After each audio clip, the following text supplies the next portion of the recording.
कांग्रेस के आज 139वां स्थापना दिवस के अवसर पर इसे बड़े धूमधाम से मना रही है कांग्रेस। नागपुर में कांग्रेस की राष्ट्रीय रैली में छत्तीसगढ़ से 25,000 कांग्रेस कार्यकर्ता रहेगी उपस्थित। बड़ी संख्या में कार्यकर्ताओं को छत्तीसगढ़ से ले जाने पर भाजपा प्रवक्ता केदारनाथ गुप्ता ने कांग्रेस पर कसा तंज। कहा कि लोगों को खींच कर ले जा रही है, ये बड़े शर्म की है बात।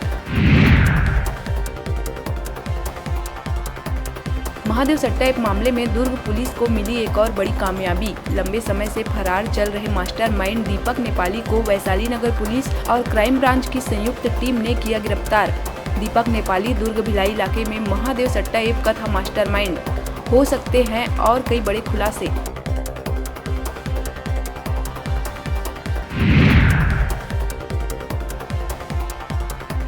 छत्तीसगढ़ में मंगलवार को मिले कोरोना के 5 नए मामले। दुर्ग में 4 और रायपुर में 1 कोविड पॉजिटिव मरीज की हुई पहचान। वर्तमान में प्रदेश में है 14 एक्टिव केस। हेल्थ डिपार्टमेंट के मुताबिक प्रदेश में कोरोना संक्रमण की पॉजिटिविटी दर है 0.23%।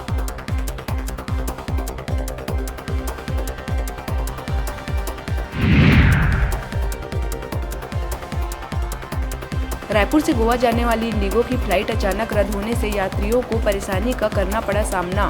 फ्लाइट शाम करीब 7 बजे भरने वाली थी उड़ान, लेकिन कुछ कारणवश यह उड़ान कर दिया गया रद्द। यात्रियों को रात करीब 10 बजे दी गई इसकी जानकारी। इसके चलते यात्री रहे काफी परेशान।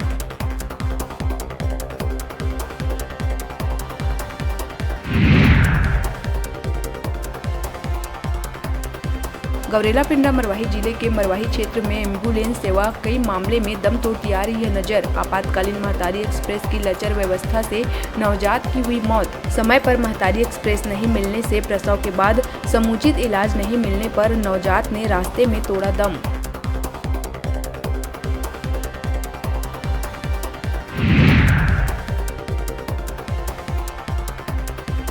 सरगुजा सीतापुर थाना क्षेत्र में अंधे कत्ल की गुत्थी को सुलझाने में सरगुजा पुलिस को मिली सफलता।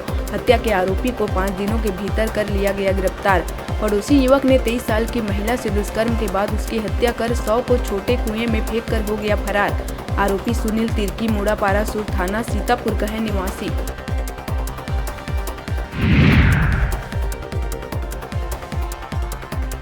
गरियाबंद बरवाहली के नवापारा में जब्त 500 बोरा धान को ट्रैक्टर से उठा ले गया पूर्व महिला सरपंच का पति पुनीत सिन्हा।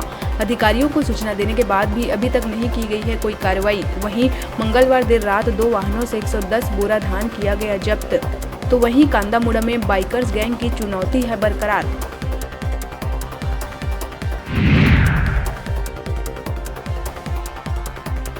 खैरागढ़ जिले में नाबालिग लड़की से दुष्कर्म का मामला आया सामने। शादी का झांसा देकर आरोपी ने नाबालिग से दुष्कर्म की घटना को दिया अंजाम। मां की शिकायत पर पुलिस ने मामले की गंभीरता को देखते हुए महज 8 घंटों के भीतर आरोपी को कर लिया है गिरफ्तार।